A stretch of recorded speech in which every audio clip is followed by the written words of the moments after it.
INS Arihant तो छोड़ दो, तुम वो तो तुम्हारे सपनों में नहीं होगा कभी, तुम उसके आसपास भी नहीं भटक सकते।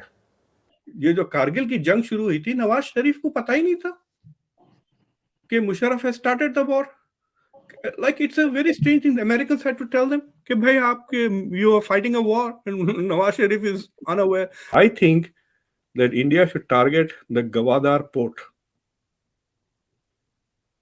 अगर कोई पाकिस्तान का ग्रुप अंदर घुस कर कश्मीर में अगर 10-15 लोगों को भी मार भी देता, इंडिया के पास अगर एविडेंस है and India can prove it, then they should attack the Gwadar port.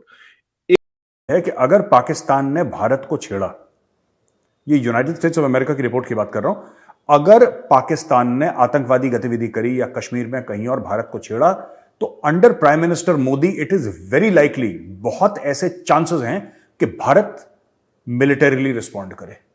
आपको पता है this is a real story. Benazir Bhutto asked me कि उसके पास कितने न्यूक्लियर वेपन्स हैं उनके पास। तो आई वाज सो स्टन, आप मुझसे क्या पूछ रहे हैं? एक तो मैं न्यूक्लियर वेपन्स का एक्सपर्ट नहीं हूं, नंबर 2 मैं तो पाकिस्तानी भी नहीं हूं, मैं तो इंडिया से हूं। आप you are the prime minister, just call your general. He said वो मुझे बताते नहीं। This is how she said, she suddenly went from English to Urdu and मतलब शी वाज लाइक कंप्लेनिंग कि वो मुझे बताते नहीं है। तो फिर मैंने उनको जो सीआईए के जो डीक्लासिफाइड इंफॉर्मेशन थी वो भिजाया क्या उस जमाने में देयर वर 48 आई थिंक, जो रिपोर्ट मैंने देखी थी कि 48 न्यूक्लियर वेपन्स है, ये देखें आप, this is around 2004-5 so there is no line of command में नहीं है discipline, so an accident is highly likely to happen. तुम लोग ना बिल्लो रानी जैसे बन जाते हो। वो लीचड़पना कर देता है। क्या लीचड़पना करता है? जब तालिबान के पास जाना हुआ, जो कि इतने खतरनाक लोग हैं, जो कि सुसाइड बॉम्बिंग से नीचे बात नहीं करते, हमले से कत्लो गारत 24 घंटे तालिबान के कुछ ना कुछ ऐसी खबरें दुनिया में आती रहती हैं, जो कि बहुत ही खतरनाक लोग हैं। अब तो सरकार है उनकी, they are the government of Afghanistan, but the fact of the matter is Taliban खतरनाक है, तालिबान डेंजरस है। ठीक है, तो जहां पे खतरा था वहां पे उसने हीना रबानी घर को भेज दिया। ये देखो, ये look at him, what a chivalrous gentleman Billo is, if he is a gentleman at all. जहां पे खतरा था अफगानिस्तान में, जहां पे तालिबान था, वहां पे हीना रबानी घर को भेज दिया। और जहां पे लेडीज का मामला था, वुमेन एम्पावरमेंट इन इस्लाम वाला, जो यूनाइटेड नेशंस ह्यूमन राइट्स वाले मीटिंग कर रहे थे, जो लेडीज वाला मामला था, वहां पे खुद चला गया। ऐसे शेर के बच्चे हैं पाकिस्तान के। देखो, जहां पे खतरा था वहां पे तुमने हीना रबानी घर को भेज दिया कि जाओ तुम तालिबान से लड़के आओ, और मैं तो लेडीज की मीटिंग है, मैं लेडीज की मीटिंग में जा रहा हूं, मैं जाऊंगा अपना न्यूयॉर्क, वॉशिंगटन जाऊंगा, घूम कर आऊंगा। ये हाल है पाकिस्तान के। अब आप समझ गए what is the difference between doctor Jaishankar and बिल्लो। मैं दोनों को कंपेयर नहीं करना चाहता, क्योंकि दोनों में कंपैरिजन है ही नहीं। डॉक्टर जयशंकर बिल्कुल आसमान पे और बिल्लो कीचड़ में है बिल्कुल। लेकिन आपको बताना चाहता हूं कि आप लोगों ने खुद ऐसे लोग चुने हैं बिल्लो जैसे, राइट? क्या फायदा इसका यार? मेहनत करके बैंक बैलेंस बढ़ाने का क्या फायदा? मांग मांग के बढ़ा दो। इन लोगों ने इतना मांगा कि मांग मांग के 4 अरब से ऊपर चला गया इनका फॉरेन एक्सचेंज रिजर्व। अब थोड़ा सा और मांगेंगे, 5 अरब से ऊपर चला जाएगा। तो ये आईएमएफ के पीछे क्यों पड़े हो तुम लोग? तुम जनरली सबसे मांगो। देखो, ऐसा है कि सिर्फ आईएमएफ पे मत तुम अपने आप को रिस्ट्रिक्ट करो, तुम टीम बनाओ अलग से। ठीक है, तुम्हारी 300-400 टीमें होनी चाहिए, जिसमें अमीर तरीन पाकिस्तानी टाई पहनने वाले, इंग्लिश बोलने वाले, ठीक है, उनको दुनिया में भेजो, राइट?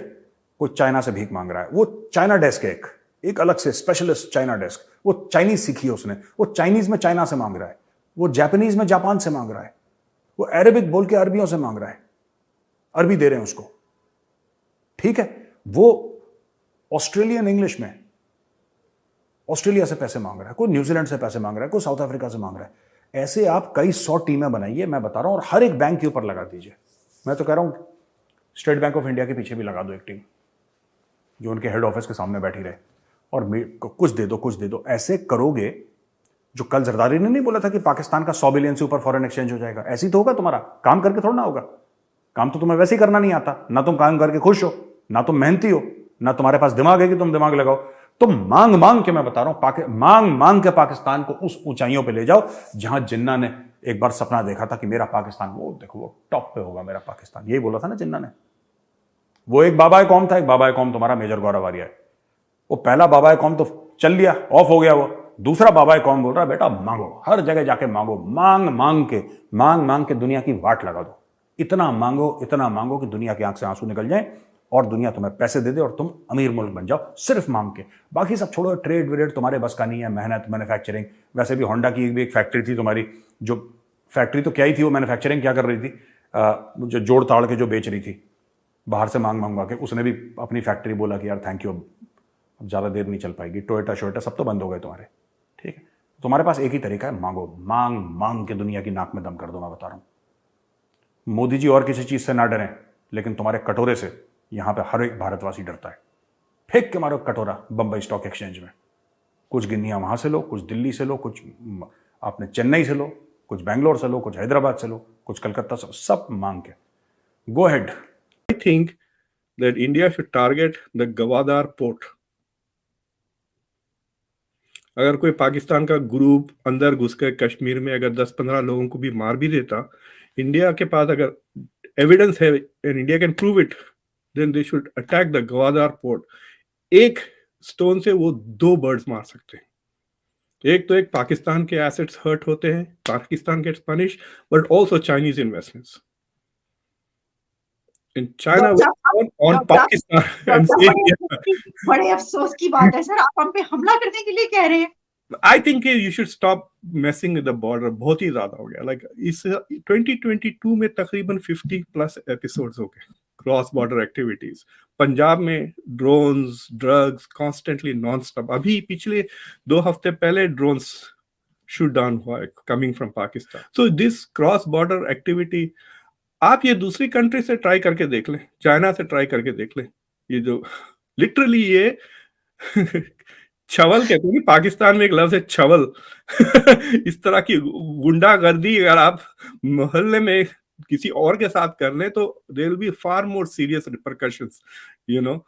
तो वो चाइना से तो हमारी समंदर से गहरी, पहाड़ों से ऊंची और शहर इसलिए मैं गवादार कह रहा हूँ टारगेट। इसलिए मैं कह रहा हूँ कि the target should be something that will hurt. एहतजाज, मैं अपना इस पे प्रोटेस्ट रिकॉर्ड कर रही हूँ यहाँ पे आपके सामने, आपने जो बात कही है। लेकिन मेरा अगला सवाल आपसे ये होगा जी कि पाकिस्तान की ये जो रिपोर्ट आई, अमेरिका की समझ रही है कि इस वक्त पाकिस्तान की जो इकोनॉमी की सिचुएशन है, दिवालिया होने के करीब, जो पॉलिटिकल टर्मोइल है, सिविल वॉर की बात की जाती है, इस सिचुएशन में क्या अमेरिका ये समझता है कि पाकिस्तान ऐसा कोई कदम उठा सकता है या यहाँ से ऐसी कोई शरारत हो सकती है? ये फिर तो बात नहीं होनी चाहिए थी इस रिपोर्ट। आपको पता है जब मुशर्रफ साहब कारगिल की जंग शुरू किए थे, नवाज शरीफ को पता नहीं था? जी, you know this fact right, कि अमेरिकन टोल्ड नवाज शरीफ कि आपकी फौज जंग लड़ रही है। जी जी। So that tells you that the line of command is not working. The military is taking independent decisions which the civilian government is not aware of. This cannot happen in a proper country. Hacking pirate, अब आपका नाम तो मुझे पता नहीं। Hacking pirate जी नमस्कार, जय Hind sir, जय Hind hacking pirate. After winning the 1971 war against Pakistan and liberating Bangladesh, we also acquired a large territory in Pakistan, but we gave it up under the Shimla Agreement. Why did we have to do that? Since we had already won and had the upper hand. Also, we could have taken a little area from Bangladesh to increase the girth of the Siliguri corridor. ये chicken neck की बात कर रहे हैं। To make it difficult for China to take control of it and cut off the northeast. देखिए ना, ऐसा नहीं होता। हैकिंग पायरेट जी, स्टोरी कुछ ऐसी है कि जब आपकी लड़ाई इंटरनेशनल बॉर्डर के आसपास होती है, ठीक है, so you are signatories to the UN charter, both you and Pakistan, you have to return the land, you can't take that land. ठीक है ना, आप ऐसा नहीं कर सकते कि ये पुराने टाइप का वो नहीं है कि एक राजा गया दूसरे राज को घेर लिया, you can't do that. And ये इंडिया में पहले ही डिसाइडेड था कि देखिए ना, ये इंडिया में देयर इज अ, मैं एक बताता हूं आपको, my statement may not be popular but many times we think that the only people who were involved in 1971 to fight against Pakistan were the Indian armed forces in India. That is not true actually. That is a wrong interpretation of history. Equal number of sacrifices were made by the Mukti Bahini and the Mukti Jodha. The Bengalis made equal number of sacrifices. They fought more ferociously because they were fighting for their motherland. How can you take somebody else's land?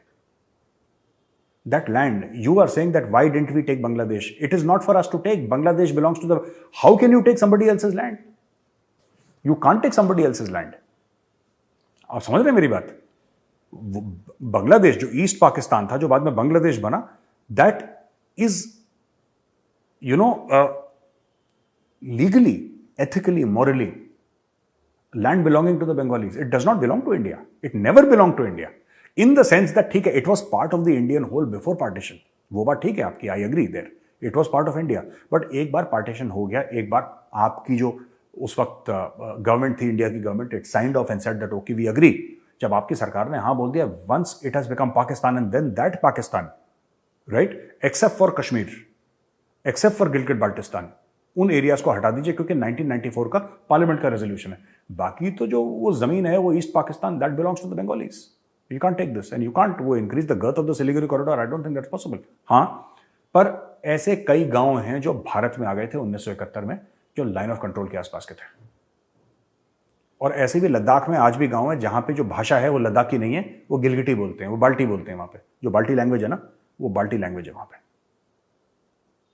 वो एक वहां पे वो एक लड़की भी है, मैं उससे मिला भी था यहाँ पे, अपने फादर के साथ आई थी वो, और वो बड़ी फेमस सिंगर है वहाँ पे. उसका नाम है शिरीन फातिमा बाल्टी. वो 1971 के पहले शिरीन फातिमा बाल्टी का जो गांव था वो पाकिस्तान में था. 1971 के बाद वो भारत में आ गया. So now they are Indian citizens. तो ऐसी टेरिटरी हुई है 1971 में, लेकिन along the international border you can't do that much. Your signatories, वो नहीं हो सकता.